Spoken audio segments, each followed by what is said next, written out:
So I've added so many people as speakers. Anybody can unmute their mic and start talking. Yeah, Mr. Kedia, good evening. Good evening, ji. I'm Aishwarya, and I had a question for you. I revere you for your wisdom and your foresight, insights into the investing world.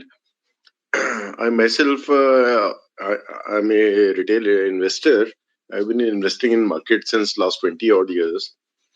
Uh, and corrections are always, around the corner, especially year end, when, you have to close your books, pay your taxes and all that.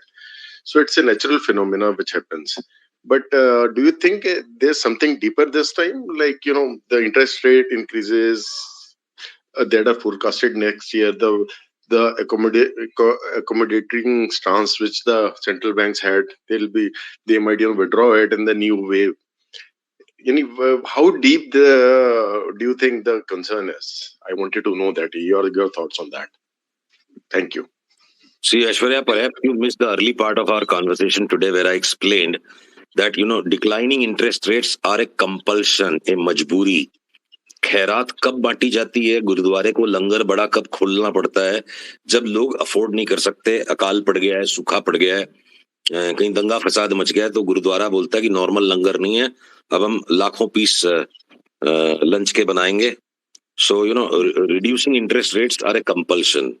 When economies are able to sustain a higher cost of capital, आप अगर ज्यादा कमा सकते हो तो आप ज्यादा खर्च करोगे. जब कोरोना के क्राइसिस के कारण इकोनॉमीज को बूस्ट देने के लिए एक बार खैरात दी गई, इंटरेस्ट रेट्स को घटाया गया, but A sustained good economic environment of से 4-5 years of an upcycle will always be with a rising interest rate scenario. अगर धंधा मजबूत है तो आप ऊंचे भाव में भी हायर इनपुट कॉस्ट पे भी रॉ मटेरियल्स लेकर मैन्युफैक्चर करोगे, क्योंकि आपकी फिनिश प्रोडक्ट्स हायर कॉस्ट पे बिक सकती है. बिल्कुल बिल्कुल. सो दिस नोशन कि इंटरेस्ट रेट बढ़ने वाला है इसलिए स्टॉक मार्केट घुस जाएगा, I doubt that.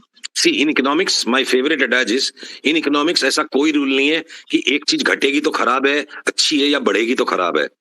Inflation, interest rates, wages, if they are rising in an anticipated way so that all the key economic agents can make adjustments and there will not be any upheavals or disruptions for any one set of economic players, whether producers, consumers, wage earners, even the tax collector, सब लोग राजी खुशी जी सकते हैं ना, तो party है. सब लोग राजी खुशी जी सकते हैं तो पार्टी है. पर अगर कूदा कादी करके, लाइन जंप करके अपना अपना लंगर का पैकेट खींचना है एक दूसरे से, तो फिर वो पार्टी नहीं है, फिर वो मारा मारी है, त्राही माम है. सो इन इकोनॉमिक्स आपको एक ही सिंपल थंब रूल याद रख लो, सारी इकोनॉमिक्स की थ्योरी का निचोड़ आ जाएगा. अगर राजी खुशी पार्टी चालू है तो भैया फिर राइजिंग इंटरेस्ट रेट, इन्फ्लेशन सब कुछ सही है. पर अगर पार्टी नहीं चालू है, नोकझोंक मची हुई है, खींचातानी मची हुई है, धक्का मुक्की मची हुई है, एक दूसरे को धक्कम पेल करके, लाइन तोड़ करके अपने अपने लंगर का पैकेट छीनने में लोग लगे हुए हैं, तो आप चाहे कितनी इंटरेस्ट रेट घटा लो, अगर गटर में जाना है स्टॉक मार्केट को तो जाएगा. Interest rates came to their unrealistic lows in many economies, went negative. The price of crude oil is also equivalent of interest rates. It's a cost of doing business. So धंधा अगर मंदा है तो कितना ही भाव घटा लो, कोई दुकान में स्टॉक नहीं करेगा. धंधा अगर मजबूत है, डबल ब्याज पे भी बढ़िया पैसे लेकर के, दिवाली आ रही है तो पटाखे भर लेगा. 40% के ब्याज पे भी एक महीने के लिए पैसा लेके वो 100% की मार्जिन पे एक महीने के लिए अपना स्टॉल लगा के पटाखे बेचेगा. So please erase from your brain all of this if than thinking. If than thinking is the cause of all misery. बिल्कुल sir. I don't this is thinking of, so while interest rates rise may create concerns, those concerns will also keep markets underbought up to a while. पढ़े लिखे ज्ञानी लोग late से लेने को आएंगे, but when interest rates will become a compulsion after the economy really heats up. अभी तक तो खाली इकोनॉमिक एक्सपेक्टेशंस हीट अप हुए हैं, फिर जब रियल इकोनॉमी हीट अप होने लगेगी, when inflation will start galloping so much कि गवर्नमेंट्स को तकलीफ हो जाएगी, to handle the weaker sections of the economy. And the only way to handle that will be to really, in a compulsion, raise interest rates. See, any decisions taken by policymakers, businessmen, consumers out of compulsion are bad. And any decisions taken out of choice are good. तो अगर interest rates की rise is happening out of a choice, भैया धंधा मजबूत है, लोगों ने 1.5-2 साल तक गाड़ियां नहीं खरीदी, फ्रिज नहीं खरीदे, टेलीविजन नहीं खरीदे, हॉलीडेज पर नहीं गए, इकोनॉमी में मोमेंटम आते जा रहा है, तो भैया ऊंचे ब्याज में भी पैसे लेकर के एक और होटल खोल लो, 4 और भाड़े की गाड़ियां खड़ी कर लो, कोई टूर एंड ट्रैवल ऑपरेटर है। सो जो किचन फाइनेंस है ना, हाउस होम मेकर का फाइनेंस, जो कॉमन सेंस फाइनेंस है, उसको कभी मत भूलो जिंदगी में, क्योंकि that will always be right. और ये बाकी की जार्गन में, शोबाजी में, पंडितों के चक्कर में, गुरुओं के, बाबाओं के चक्कर में हम खो जाते हैं। कॉमन सेंस की बात है यार, अफोर्ड कर सकते हो तो आप अपनी फटफटी से ग्रेजुएट करके बीम को सेंट्रो में घुमाओगे, और अफोर्ड कर सकते हो तो आप होंडा सिटी लाओगे, और अफोर्ड कर सकते हो तो आप फिर एक्सयूवी लाओगे, या आप और बड़ी गाड़ी ले लोगे, राइट? धंधे के लिए, धंधा अगर मजबूत है तो ब्याज बढ़ेगा, पर अगर ब्याज इस पॉइंट पर आ गया कि धंधा उसको बर्दाश्त नहीं कर सकता, हाँ, फिर दिक्कत है। तो सुनो, उसके बाद क्या होता है, फिर जीडीपी के नंबर जब कम आने लगेंगे, और तब तक इन्फ्लेशन को टेम करने के चक्कर में फिर रिजर्व बैंक उसको वापस से एडजस्ट करेगा। वो क्या करेगा, इंटरेस्ट रेट्स को घटाएगा, पर सिस्टम से लिक्विडिटी सक करने के लिए सीआरआर एसएलआर बढ़ा देगा। So that's why the charade of a fiscal policy as well as the monetary policy. आप शुरू में फिस्कल पॉलिसी को एकदम टाइट कर लेते हो कि जो स्पेक्युलेटिव एक्सपेंसेस है, जो हेडोनिस्टिक कंजम्पशंस हैं, लोग बड़े बड़े एक्सपेंसिव हॉलीडेज ले रहे हैं, अंटशंट मतलब ईएमआई पे घर और गाड़ियां खरीदी जा रही हैं, और उससे ओवरहीट हो रहा है इकोनॉमी, जिसका डाउनवर्ड स्पाइरल आ रहा है कि भाजी के, दूध के दाम बढ़ गए। तो बेसिक मोटी बात यह है, इन्फ्लेशन का बढ़ना, इंटरेस्ट रेट का घटना बढ़ना, मुद्दे की बात को पकड़ो। खुशी खुशी 2 पैसे बढ़ा के अगर खर्च कर सकते हैं तो इसका मतलब खुशहाली है। और कोई कितना ही डिस्काउंट दे दे, फिर भी भैया मजबूरी है, 2 टाइम की रोटी तो खानी पड़ेगी, बदन को ढकने के कपड़े तो खरीदने ही पड़ेंगे, चाहे मेरी सैलरी बंद हो गई है, अब चाहे मैं पीएफ से डिप्लीट करके खाऊंगा। तो usually you would see deficits will grow up, doles will be spent out. Last 1.5 साल में सरकार ने कितना डोल बांटा, और इंटरेस्ट रेट्स नीचे घुसते चले गए। इसके अलावा एक और चीज है, जैसे स्टॉक मार्केट का साइकिल है, इकोनॉमी का साइकिल है, वैसे ग्लोबल इंटरेस्ट रेट साइकिल भी होते हैं। So we are already for the last 4 years sitting at the lower end of the interest rate cycle. Fine, अगर इतनी लोअर इंटरेस्ट रेट के कारण एक बार रियल एस्टेट सेक्टर को बूस्ट देने के लिए हाउसिंग फाइनेंस को गवर्नमेंट ने कंपेल कर दिया, बैंक्स को इजी लिक्विडिटी देके कि कम कर दो, तो जितने लोगों ने कूद कूद के घर खरीदे हैं वो क्या मालिक बन गए क्या घरों के? जब तक आपकी 20 साल की ईएमआई पूरी नहीं होती है, और home loaner, people are becoming home loaners, not yet home owners. तो यहां से अगर इंटरेस्ट रेट बढ़ेगा तो वो रियल एस्टेट फूटेगी बाजार में। किसी को 1 करोड़ की जॉब मिल जाती है, वो 1.5 करोड़ की गाड़ी खरीद लेता है। BMW सीरीज 7 चलाऊंगा मैं, बैंक में डायरेक्टर बन गया। बैंक में डायरेक्टर का मतलब vice president in regular manufacturing company. तो वो फैंसी सी गाड़ी खरीद लेता है, BMW सीरीज 7, और उसके बाद उसकी 3 महीने बाद बेचारे की नौकरी चली जाती है। रोज होता है ये। तो उसके बाद बैंक आके उसकी गाड़ी को कुर्की करती है। तो जो BMW सीरीज 7 2.25 करोड़ रुपए की आ रही थी, बैंक वाला बोलता है यार उसने ऑलरेडी तो डाउन पेमेंट कर दिया था 40 लाख का, और 3 महीने में इतनी ईएमआई भी भर दी थी, मैं 2.25 करोड़ की गाड़ी आपको 1.25 करोड़ में देने तैयार हूँ। तो वहां पे फिर वो कार्स वाले .com जो दिन भर परेशान करते हैं ना आपको फोन कर करके, अपनी गाड़ी बेच दो, और आपका बोलने का मन करता है तेरे बाप को जाके बोल तेरी गाड़ी बेच दे, मैं क्यों बेचूं। तो फिर वो कार्स वाले .com का धंधा चलेगा। तो one part of the economy that was over leveraged. आज अभी हम सेलिब्रेशन मचा रहे हैं, रियल एस्टेट में बहुत बड़ा बूम, रियल एस्टेट में बहुत बड़ा बूम। भैया स्टीरॉइड डाल दिया, सबको होम लोनर बनने के लिए इंड्यूस कर दिया गया, एसेट बबल शिफ्ट हो गया। तो ठीक है, रियल एस्टेट को फर्क पड़ेगा, कार सेल्स को फर्क पड़ेगा, राइजिंग इंटरेस्ट रेट्स में actually mean you know lot of other manufacturing sectors are able to afford it. So बिल्कुल ब्लंटली इसको गांठ मार लो। क्या है, कुशल गृहिणी क्या करती है, भैया भिंडी कितने की दी माँ जी? 20 रुपया पाव। लास्ट वीक तो 15 रुपए पाव दी थी और साल भर तो 12-15 के बीच में ही चलती है। अच्छा चल बता बैंगन कितने के दिए। तो the consumption basket will shift when prices of any one thing will become unaffordable. Consumption basket will shift. The heat of the economy will shift from speculative purchases like borrowed home purchases, borrowed car purchases to the necessities. absolute necessary one. तो The absolute necessary. इसलिए एक गृहिणी बिल्कुल नहीं डरती है कि मैं जो मेरे को महीने का बजट मेरे को चलाना है, तो भैया बारिश बहुत हो गई है तो आज तो टमाटर 70 रुपए किलो बिक जाएंगे। वो उस वक्त 1 किलो नहीं लेती है, वो 1 पाव ले लेती है। मेरे को तड़का वड़का मारने के लिए थोड़ा टमाटर यूज कर लूंगी, मैं और कुछ बनाऊंगी, अभी मैं दाल बना लूंगी, मैं वड़ी बना लूंगी, right. So same way the entire economy starts adjusting when changes happen in the cost of capital or cost of fuel, and then when changes cannot be anticipated and people cannot make adjustments, those people include government जो tax collect करती है, जो intermediate goods produce करते हैं, जो final goods produce करते हैं, जो लोग स्टॉकिस्ट होते हैं, जो इन्वेंट्री मैनेज करते हैं। कोई के पास पुराने भाव की इन्वेंट्री और भाव बहुत घट गया तो मर जाएगा ना वो तो। बिल्कुल बिल्कुल। तो अगर कंप्यूटर्स के धंधे में या डिजिटल गुड्स के धंधे में जीरो इन्वेंट्री का बिजनेस क्यों है, negative inventory. Dell became a mega corporation in the universe only by using one simple concept कि इन्वेंट्री मेंटेन ही नहीं करनी है, ऑर्डर आएगा ऑनलाइन, उसके बाद हम उसको असेंबल करके भेजेंगे। 10 साल तक डेल ने बिजनेस चला करके पूरे वर्ल्ड के सारे कॉन्टिनेंट्स पे कब्जा कर लिया। उसके बाद डेल ने माल बना के स्टॉक करना शुरू किया। What was the glamour of Hindustan Lever as an investment opportunity? It had a negative working capital. Hindustan Lever advance में डिस्ट्रीब्यूटर से पैसा लेके बाद में माल छोड़ता था, राइट। सर ज्यादातर मल्टीनेशनल कंपनीज ऐसे ही करती हैं।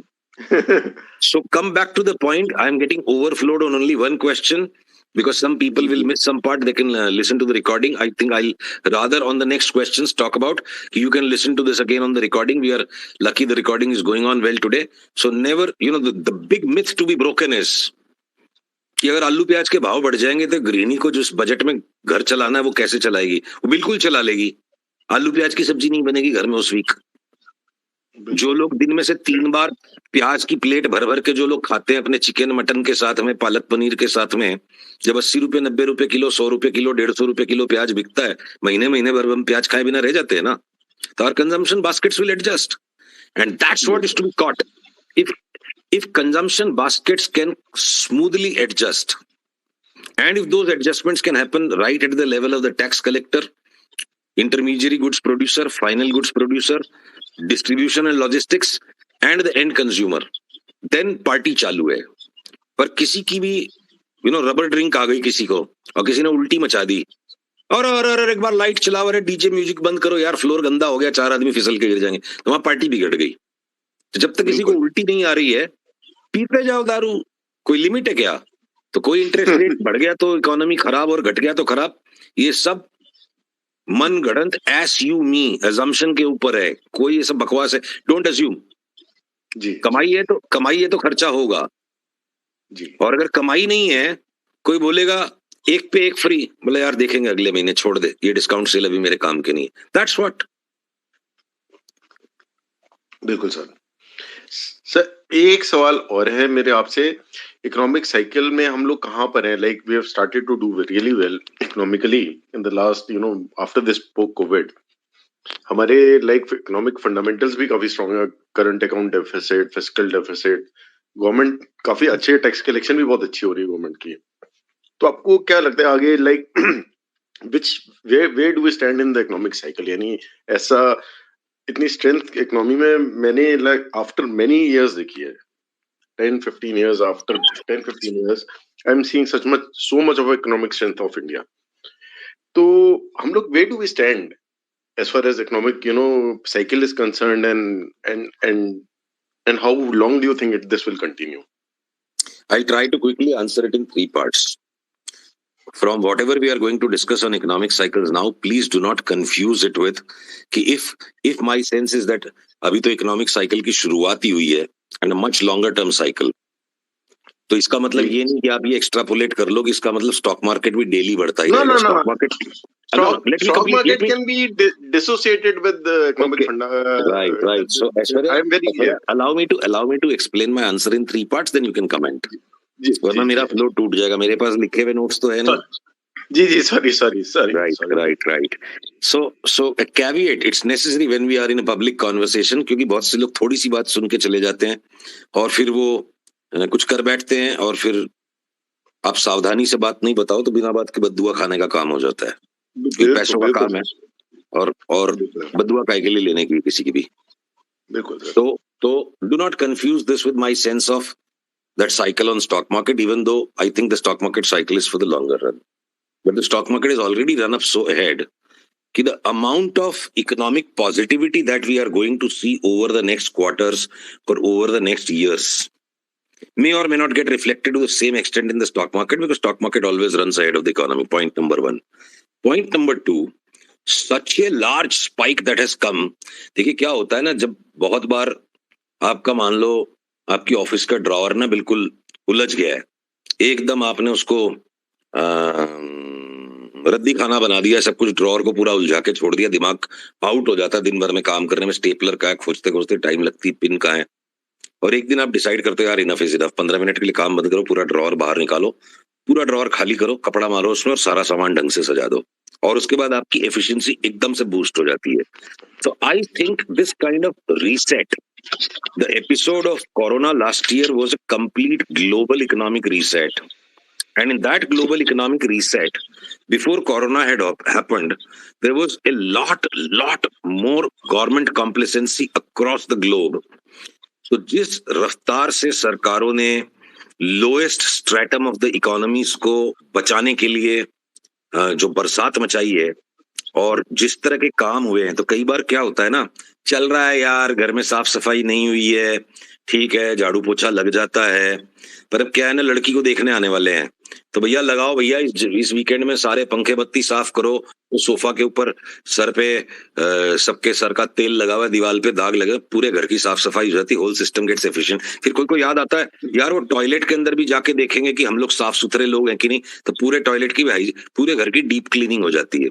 So on one hand, Corona was a absolutely threatening crisis, but I think it has provided a compulsion across the globe to make everybody go through a deep cleaning. Point one. Per carat का rate भी गिर जाता है, चाहे even if the total caratage remains the same. So the reverse example works on risk. The more and more minds, the more and more pools of capital expose themselves to the same risk. The riskiness of that exposure keeps on becoming that much bigger. And hence, if the risk becomes much bigger, the opportunity keeps becoming much smaller. But when the whole world underwent total de-risking last year, and while it became a very powerful opportunity for some who have the gallbladder and similar sounding other organs in the body, yeah, I will not take that name, some women will get irritated, it's very but for some color यार वो trading room style बात मुंह से निकलेगी.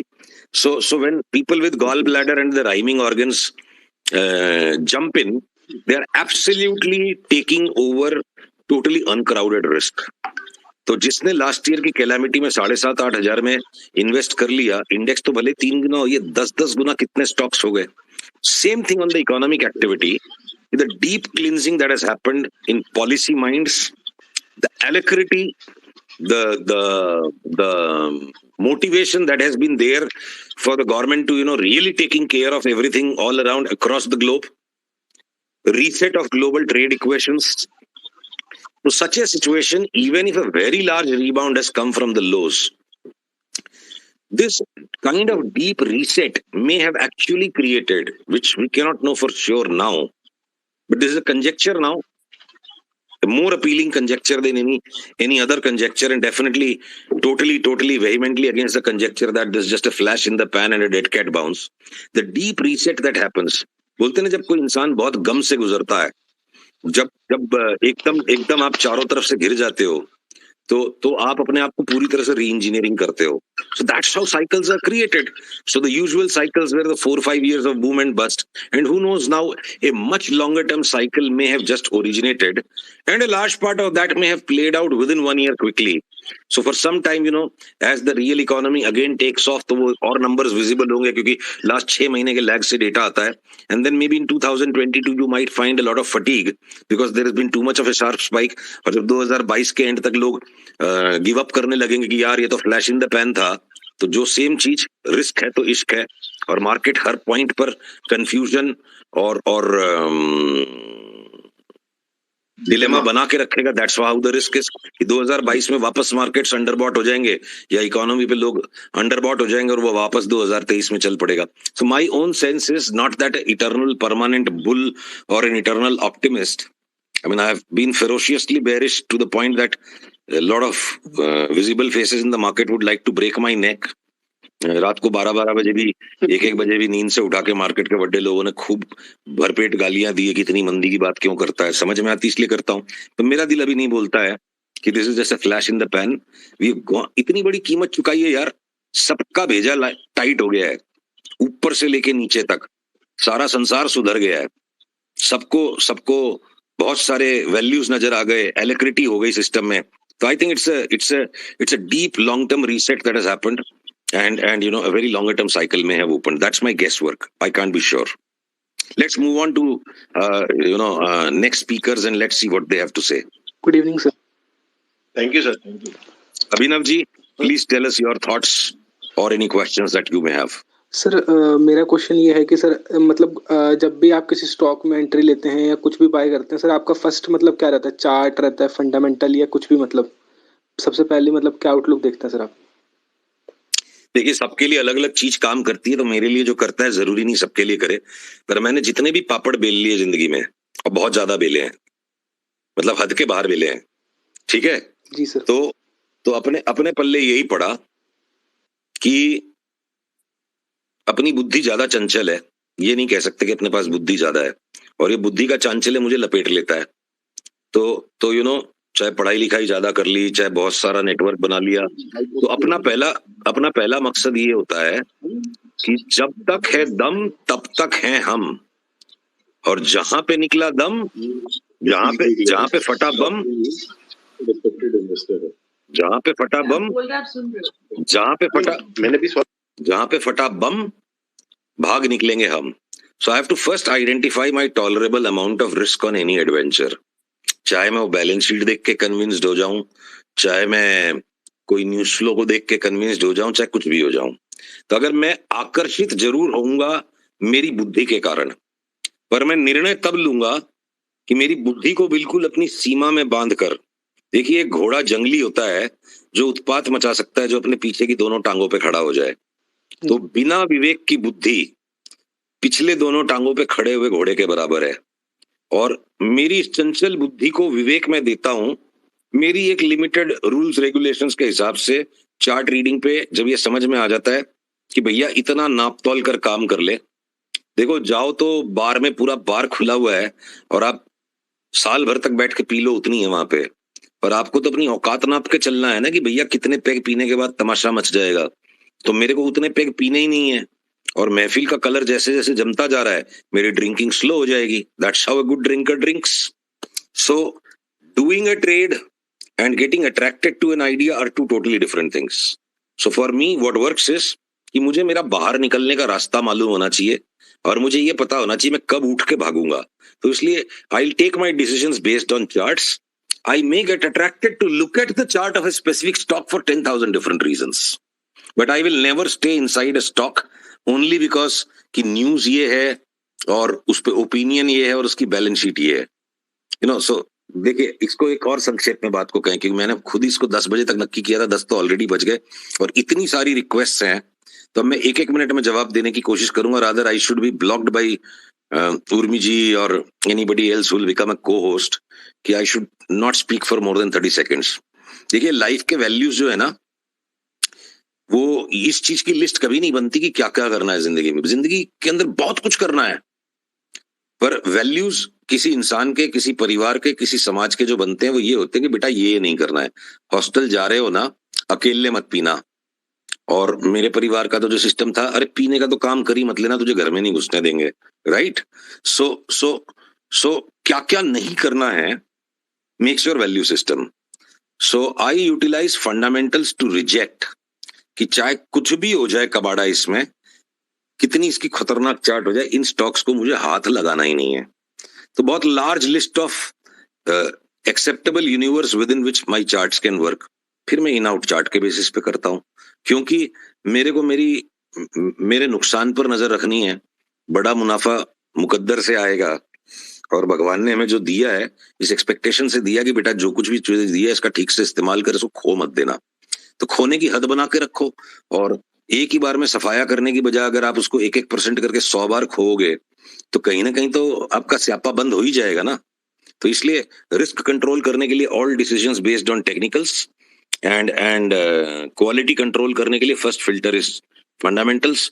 अगर एकदम से Kabadia management है तो चाहे उसकी चार्ट कुछ भी बोले. एक जमाने में हमने खूब आरकॉम में दबा के ट्रेडिंग की, रिलायंस कैपिटल में खूब ट्रेडिंग की. लास्ट 4 साल से सॉफ्टवेयर पे से ये सब स्टॉक्स की चार्ट डिलीटेड है. भाड़ चूल्हे में पड़ जाए, कितनी इस पे रिपोर्ट खबर आ गई नीचे के भाव से, फलाना जी ले रहे हैं, दिमका जी ले रहे हैं, ये क्यों ले रहा है, वो भाड़ में जाए यार. मेरे को निकल के भागने का रास्ता नहीं मालूम है, उसमें फंसना ही नहीं है मेरे को. That's what I do, but it may not be necessarily the right thing for everyone. जी सुशील सर जय नमस्ते. मैंने कहा मैं इसके पहले कोई बोले मैं ही बीच में कूद लेता हूँ. सुशील सर नमस्कार. नमस्कार प्रमोद जी. आज सबको वादा किया था इसे 10 बजे तक निपटाएंगे, हालांकि आप अच्छा बोलते हैं. तो अब हम सारे बचे हुए स्पीकर्स को 1-1 ही मिनट दे पाएंगे, and will stretch it by 10 more minutes. And nobody please take it personally, because sometimes time mismanagement happens. We still have got some 30-40 requests, so 1 minute each for the next 10 speakers. अच्छा एक बात बताइए, अभी जैसे कि हमारी economy अब इतने कॉन्ट्रैक्शन के बाद, ये कोरोना में 1-2 साल बाद अब जाके ऑलमोस्ट 18 मंथ से रिबाउंड होने शुरू हुई है. तो अभी ये जो ओमिक्रॉन का फिर स्केयर आ गया, do you think it will be having any impact on our economy? Second, what is the reason behind this collapsing crude? Lack of demand or over production? Pramod ji, for the sake of probity for managing time well, this thing is getting completely recorded. We have already discussed it at great length at the beginning of the thing, so I'll not like to repeat it, and I'll like to move to the next speaker. आप इसकी recording सुनिएगा, बहुत विस्तार में इस पे discussion already हो चुका आज की स्पेस में. So Abhinav, I will.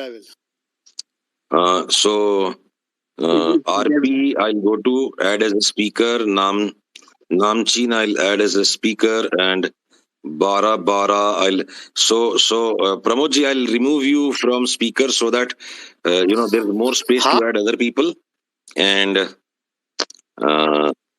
so go ahead with your questions or comments. Khushi or Bakar sir. बकरबाज, you have a very colorful name. I hope आप बकरबाजी नहीं करोगे, कुछ काम की बात करोगे. जरूर बोलो, आपकी क्या टिप्पणी है या आपका क्या प्रश्न है. धन्यवाद sir, thank you very much. Sir एक चीज ये जानना था मुझे, जैसे कि हमने देखा है कि काफी सारे स्टॉक्स जो हैं या सेक्टर जो है वो रोटेशन में मूव होते हैं. सो फ्रॉम मार्च 2020 लो also we have seen like many sectors move in the rotation. तो इस पे आपका क्या विचार है, like which sector is next, और ये सेक्टर रोटेशन से कितना फर्क पड़ता है किसी पर्टिकुलर स्टॉक का? देखिए, जो ये सेक्टर रोटेशन रोज बदलते जाएंगे, तो अब कौन से टाइम फ्रेम पे हम रोटेशन की बात कर रहे हैं. 6 महीने का व्यू लोगे तो मेटल्स में जितना करेक्शन आ गया स्टील में, पर तो यहाँ से सेल जो आज नीचे में 99 का भाव कल चला गया था, शायद क्या पता 98 एक बार और आ जाए, तो आएगा कि नहीं पता नहीं. तो मेरे को लगता है सेल यहाँ से 100 वाला 145 हो सकता है, टाटा स्टील 1400-1500 हो सकती है. तो आज 6 महीने के व्यू पे सेक्टर रोटेशन में अगर आप देखोगे इन्वेस्टमेंट होराइजन पे, तो स्टील अब अट्रैक्टिव हो गया. और आपको इमीडिएट ट्रेडिंग होराइजन पे देखना है तो केमिकल के स्टॉक्स अभी सबसे पहले ऊपर चलने शुरू हो गए हैं. बैंक्स जितने नीचे पिटे हुए हैं वो इतनी रफ्तार से ऊपर आ सकता है अगर ये मार्केट यहाँ से रिवर्सल सस्टेन कर गया तो. So I think to talk about very specific recommendations should not be the scope of a brief space like this today. And कौन किस टाइम फ्रेम पे क्या सोच रहा है वो पूरी बात समझे बिना अगर मैं एक ओपन फोरम पे बातें कह जाऊंगा तो 4 लोगों का फायदा होगा और 40 लोगों की बद्दुआ लग जाएगी. सो इस क्वेश्चन को मैं यहीं ब्रीफली छोड़ देता हूँ. एनीथिंग मोर क्विकली बकरबाज, और will move to the next speaker. Thank you sir, thank you so much. Okay, all right. Sir आपका जो डिस्कशन था इनिशियली आपकी वॉइस नहीं आ रही थी, Many have complained about this. तो ये recording कहाँ पे available होगा? Once this space ends, I think the recording will get published on the same link, and we will also retweet it. And the first 2-3 minutes, I had in any case my mic muted while others were coming. Actually, your complete discussion was almost not hearable. It was not audible at all. Only your question and answer session I could hear. So I have two specific questions. What are your rules for averaging up? And like, what are your thumb rules for exiting? Like, are there any thumb rules, or you do it for individual stocks? Okay. You are talking about averaging up or averaging down? Averaging up and then exit rules. देखिए, इसको हम और किसी दिन और ज्यादा विस्तार में भी करेंगे. बहुत खूबसूरत प्रश्न है, बट बहुत ब्रीफली मैं आपको एक चीज ये बताऊं. ये मन का भ्रम है कि हम किसी चीज की एवरेज कर रहे हैं. हमने 100 रुपए में कोई चीज जब ली थी, देखिए रूमी की एक कोट है. I hope I more or less verbatim remember it, और broadly it is, a man going back to take a dip in a river, he is not the same man and it is not the same river. इतना पानी बह चुका है और वो आदमी भी बदल चुका है. आपने 100 रुपए में कोई स्टॉक लिया और उसके बाद आपने उसको 120 में भी लिया, तो ये ऑप्टिकल इल्यूजन है, ये ह्यूमन ब्रेन की, ये हमारे ह्यूमन इंटेलेक्ट की लिमिटेशन है कि हमको लगता है हम ना एवरेज कर रहे हैं. उसको एवरेज नहीं कर रहे हो. मैं ऊपर के भाव में और बढ़ा के सौदा तब बढ़ाऊंगा जहां पे मेरे को कि अगर मेरा पुराना कोई सौदा नहीं भी होता तब भी मेरे को इस भाव में लेना बनता है. And I'll add things when आज 100 की कोई चीज 130 हो गई और उसके बाद एक महीने तक साइडवेज कंसोलिडेट हुई, 130 से 120 तक फ्लक्चुएट हुई, वापस से ब्रेकआउट आ रहा है, तो वहां नया ट्रेड बनता है, तो इसलिए मैं उसको नए ट्रेड को ऐड करूंगा. ये मेरी प्रोसेस है. कोई जरूरी नहीं कि यही सत्य है और इसके अलावा और कोई सत्य नहीं है. सबको अपने अपने तरीके बनाने पड़ेंगे. और दूसरा, एग्जिट के जो रूल्स हैं, 1 नंबर बात, जब अपने समझ के बाहर होने लग जाए, जिस दिन ये घबराहट आने लग जाए कि भैया मैं क्या करूं, पहले सौदा कम करो. और जो चीज नहीं चल रही है, एक पॉइंट के आगे मैं लॉस को बर्दाश्त नहीं करता. Now coming to the point of profit, तो प्रॉफिट जब तक चलते जा रहा है उसके अंदर में you will have some retracement rules. तो कोई यूनिवर्सल एक रूल नहीं है, क्योंकि देखिए सेम एक इंसान करीब करीब सिमिलर तरीके से बिहेव करता है, पर अपनी जिंदगी में वो कोई भी 2 दिन एग्जैक्टली सेम नहीं जीता है. तो सेम स्टॉक को भी अलग अलग परिस्थितियों में अलग अलग तरीके से एग्जिट लेना पड़ता है. तो ये मैकेनिकल रूल्स बना के और एल्गो बना करके काम हो जाएगा. ये एल्गो तो चल गए पूरे भारत में, पर एक्चुअल एल्गो तो जिसकी अंडरलाइंग लॉजिक है वो तो आज तक किसी की मिली नहीं है कि भी एल्गो चलाने वाला मेरे को अजबपति बनता तो दिखा नहीं यहाँ पे. So there are rules, but there are rules that have to be applied in different ways. And Khushi, this really requires a much deeper discussion. Let's set up maybe another space devoted only to this. I hope you'll understand. Sure, sir. Sure. Thank you. Thank you for you. So CA Sumit, you go ahead, and then Azaz Pathan. We have 2 more minutes left, and we have still 10 requests. I hope people will not mind if we wind up after these 2 speakers. If they will take an offense, please raise your ghunsa. Otherwise, if it is okay, please press 100. Discipline नहीं रखेंगे तो regularly नहीं मिल पाएंगे. Go ahead Ajaz. Sir मेरा एक psychology को लेकर सवाल है. सर हम जब नए ट्रेडर बनते हैं, हर जगह रिस्क की बात ज्यादा सुनने मिलती है, किताबों में भी रिस्क. सर 1-1.5 साल से ट्रेडिंग कर रहा हूँ, रिस्क इतना दिमाग में घुस गया है कि फियर ऑफ मिसिंग आउट से ज्यादा फियर ऑफ लूजिंग आउट हो गया है. तो ना पोजीशन साइज बढ़ा पाते हैं और ना अपॉर्चुनिटी को ग्रैब कर पाते हैं. तो इसको लेके क्या करना चाहिए साइकोलॉजी को खत्म करने के लिए? सर बहुत गहरा आंसर है इसका, पर इस वक्त मेरे को बड़े ब्रीफ में देना पड़ेगा. और Ajaz, you and I come from different cultural religious background, so maybe my answer may not agree with you, but ठीक है चलो, मैं रिलीजियस पॉइंट ऑफ व्यू तो इतना दिल पे नहीं लगाता, आप बोल सकते हैं जो बोलना है. बट मेरी आज की तारीख में ये सोच है कि जितने भी इमोशंस हैं उनको हमारी आत्मा महसूस नहीं करती है. आत्मा बिल्कुल विशुद्ध है. ये जितने भी इमोशंस को हम एक्सपीरियंस करते हैं, अच्छे या बुरे इमोशंस को, वो हमारा अहंकार उनको एक्सपीरियंस करता है. ये जो डर लगता है ना, वो इसलिए लगता है कि ज्यादा पैसा खो दिया तो ससुर जी क्या बोलेंगे, निठल्ले लड़के को मैंने अपनी लड़की दे दी. पैसा ज्यादा खो दिया तो बीवी बोलेगी मेरे नेक्स्ट महीने की शॉपिंग का क्या किया तूने, सट्टे में पैसे उड़ा दिए. ज्यादा पैसे खो दिए और लड़का बड़ा हो चुका है. तो इतनी बातों को हम कॉन्शियसली रियलाइज नहीं करते हैं. टर्मिनल के सामने बैठकर हमें सोचते हैं मेरा ब्रोकर ही क्या सोचेगा, मैं कितना बड़ा मूर्ख हूं. सो so our ego suffers, and the only way to handle your emotions of greed, fear, and everything is if you will focus on your duty. So the right way to decipher the right amount of risk capital for you, not the total capital invested in the market, but the amount of adversity you should be willing to face. कि 6 महीने में चलो अगर मैंने इतने पैसे खो दिए तो ना मेरे को मेरा इनकम टैक्स भरने में प्रॉब्लम आएगा, ना जीएसटी भरने में प्रॉब्लम आएगा, ना फैमिली के एक्सपेंसेस रुकेंगे, ना बच्चों के हॉलीडे रुकेंगे, ना वाइफ की शॉपिंग रुकेगी, ना पिताजी के काम रुकेंगे, ना मेरे दिमाग को स्ट्रेस पड़ेगा. So any financial exposure that endangers your ability to fulfill your duty is wrong. और जब तक आपकी वो endangering का point नहीं आता तब तक आप अपना exposure बढ़ा सकते हो. So if your mind will all the time be focused on duty, your mind will be defocusing from your ego. और आपको ये डर नहीं लगेगा कि मेरा ससुर क्या बोल देगा, मेरी बीवी क्या बोल देगी. तो focus on duty, not on your performance. Focus on your duty, don't focus on the book और अनदर ज्ञानी. आपकी ड्यूटी ये बोलती है अगले 6 महीने में घर में 12 लाख रुपए देने हैं, ठीक है, और उसके अलावा मेरे को बच्चे के एडमिशन के इतने पैसे देने, उसके इतने पैसे देने, इतने पैसे देने. उनको साइड में रखने के बाद रोज की मेरी बाकी की दुकानदारी से इतनी इनकम आती है, उसका इतना फ्रैक्शन अगर मैंने लूज भी कर दिया मार्केट में तो टेंशन नहीं है. सपोज करो that number is 1 lakh rupees, तो 1 लाख रुपए के तक एक suppose that number is 1 lakh for the moment. तो 1 लाख रुपए तक का लॉस अगर करने की क्षमता है बिना लाइफ को डिस्टर्ब किए, और अगर आप ऐसी कोई इक्विटी या किसी भी कॉन्ट्रैक्ट पे एक्सपोजर ले रहे हो जिसमें इंट्राडे में 1% का फ्लक्चुएशन तो आराम से आ सकता है, तो आपको 1 करोड़ रुपए से ज्यादा की पोजीशन नहीं लेनी कि एक ही दिन में अपना गेम साफ नहीं होना चाहिए. सो दैट्स हाउ यू, इसी तरह का अभ्यास करते करते आपकी रिस्क मैनेजमेंट आ जाएगी. फॉर्मूला नहीं है. रिस्क टेकिंग इज मोहब्बत, और इश्क करने का कोई फॉर्मूला नहीं है. इश्क करने का अंदाज होता है. Right, thank you. So we are badly breaking out of our time. CA Sumit, and I hope we can then wrap up. Nobody else will take an offense. We can again meet at another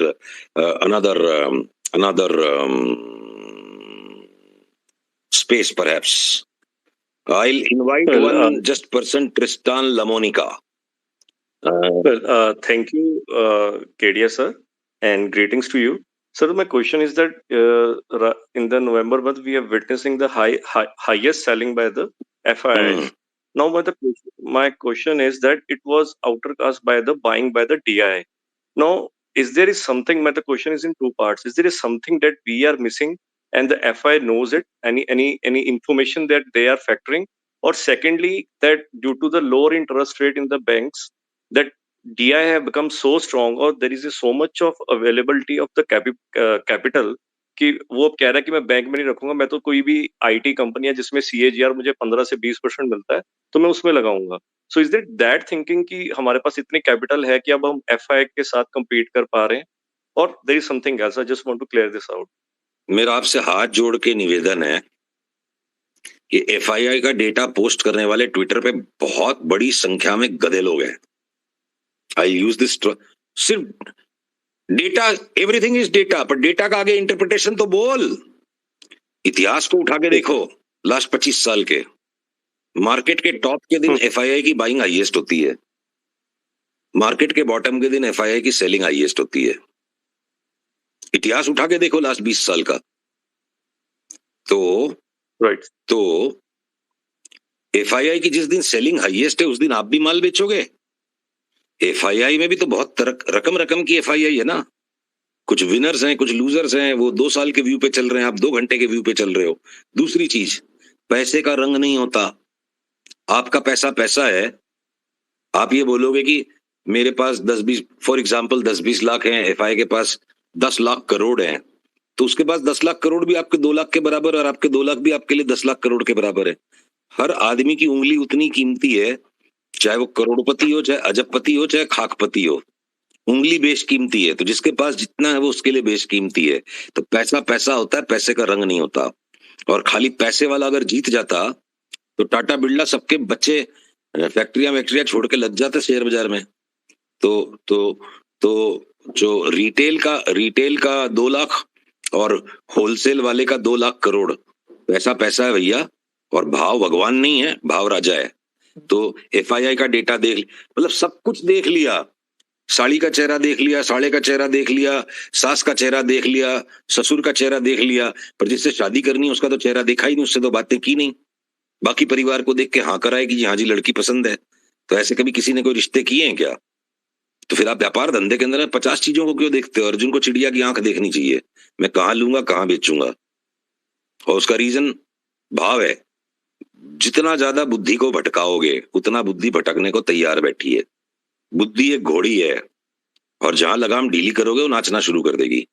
so one last point और observation और question I can take from someone, any one person, just raise your hand and I get one. क्योंकि 10:15 बजे हम discipline नहीं रखेंगे तो हमारी ये सारी स्पेसेस रायता होती जाएगी और फिर सबको डर लगेगा, फिर महीने महीने भर से होंगी।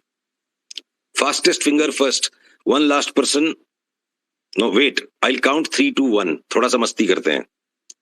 When I say 3, 2, 1 go, जो गो पे फर्स्ट होगा मैं उसको बुलाऊंगा।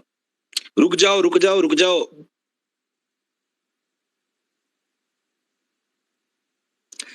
जब तक मैं काउंट करके गो नहीं बोलता उसके पहले जो दबा देगा वो तो डिस्क्वालिफाइड है। सो I count now, 3, 2, 1 go।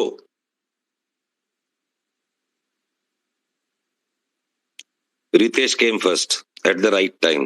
Timing matters. So come Ritesh, let's hear you and that will be the closure of the space for today.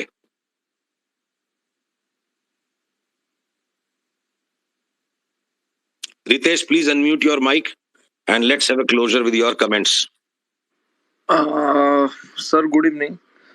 एक ही बात करनी थी सर आपसे। एक तो आपका डायहार्ड फैन हूँ, वो ट्विटर पे आपके जो आप बोलते हो ना सर, दिल को छू जाता है। एक बार आपसे मिलना है सर लाइफ में, बस। तो उसके लिए स्पेस में क्यों बोला? डीएम में भेजो, आ जाओ बॉम्बे, कभी भी आओ हमारे ऑफिस में बैठ के चाय पिएंगे। मैं बॉम्बे ही हूँ सर, मैं बॉम्बे ही। हाँ तो send me a DM, let's close this space. Anything else relating to the topic today? Ritesh, you have anything to speak about the topic? So thank you very much. Thank you very much for giving your precious time. The recording will be posted soon. Many of you, I would have loved to hear you out. The reason I do these spaces is कि मुझे भी कुछ नया मिले। जो बात इस पे नहीं हो पाई, you can even post your voice comments using an Android phone or iPhone. In reply to the recording of this space, you can write your comments. And if I have something intelligent to reply back on what you write, I will respond. अगर मेरे पास आपसे ज्यादा intelligent बात नहीं है तो मैं उसको डाइजेस्ट कर लूंगा, मैं रिप्लाई नहीं दूंगा। Thank you very much for coming in, and there are still 23 requests. I apologize. The loser is myself that I'm not able to hear new perspectives, new ideas from other people, and the loser is the whole house. But I wish we can sometimes meet for many hours long spaces also. Kabhi weekends में करेंगे, but I'll now shift to the culture of doing short spaces. So thank you very much and good night.